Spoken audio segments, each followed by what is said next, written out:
विकसित भारत अंतर्गत बिल्डथॉन 2025 या उपक्रमात आम्ही विद्या मंदिर ढाका या भादोले शाळेतील इयत्ता 6वीच्या वर्गातील विद्यार्थ्यांनी एक प्रोजेक्ट सादर करत आहोत।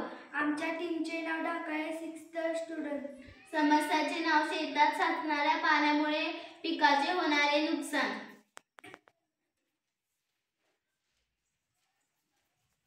काही प्रकारच्या जमिनीत पाऊस पडून गेल्यानंतर काही दिवस पाणी साचून राहते, त्याचप्रमाणे पुराचे पाणी देखील शेत जमिनीत कित्येक दिवस ओसरत नाही। शेतात असलेले पीक कित्येक दिवस साचून राहिलेल्या पाण्यामुळे टिकून राहू शकत नाही। पिकाचे मूळ कुजतात, सडतात व पीक नष्ट होऊन जाते व शेतकऱ्यांची वर्षभराची मेहनत पाण्यात जाते। ही समस्या अनेक शेतकऱ्यांच्या बाबतीत घडत आहे। यामुळे शेतीच्या उत्पादनात मोठी घट होताना दिसून येते। या समस्येवर उपाय। या समस्येचे निरीक्षण करताना आमच्या असे लक्षात आले की ज्या ठिकाणी शेतजमीन खोल आहे अशा जमिनीतून पाण्याचा निचरा न होता पाणी कित्येक दिवस जमिनीत साचून राहतो व पिकास हानी पोहोचवते। या समस्येवर उपाय म्हणून आम्ही शेतजमिनीतून पाण्याचा निचरा करण्यासाठी वॉटर स्टार प्रोजेक्टचे एक मॉडेल तयार केले आहे। या कल्पनात आपल्या शेतजमिनीत स्टारच्या आकाराचे साधारण 8 ते 10 फूट खोल आणि 5 ते 6 फूट रुंदीचे नाले खोदायचे आहेत। यापैकी एक नाला आपल्या शेताजवळच्या नदी किंवा ओढ्यापर्यंत खोदत न्यायचा आहे।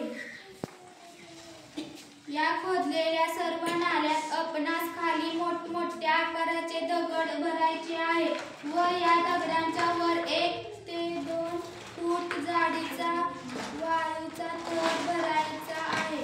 वाळू व दगड भरत असताना नाल्याभरील बाजूने जवळपास 3 ते 4 फूट रिकामा ठेवायचा आहे। रिकाम्या ठेवलेल्या या नाल्यात आपल्या शेतातील माती भरायची आहे, जेणेकरून ती पीक लागवडीसाठी उपयोगात आणता येईल। आता आपल्या शेतात स्टार आकाराचा एक भूमिगत झरा तयार झाला आहे। त्या भूमिगत झऱ्यामुळे शेतात चालणारे पाणी काही तासातच निर्जा होऊन जवळच्या ओढ्याला किंवा नदीला मिळते। अथवा शेतात जर विहीर असेल तर त्या विहिरीत भरण या प्रकल्पामुळे होते। स्टार आकाराचे नाले असल्यामुळे शेतात साचलेले पाणी निर्जा होण्यास सोपे होते। हा प्रकल्प खर्चिक असला तरी यामुळे शेतकऱ्यांची समस्या आजीवन कालावधीसाठी सुटू शकते। तसेच याला शासनाच्या विविध योजनांमधून बनवले जाऊ शकते।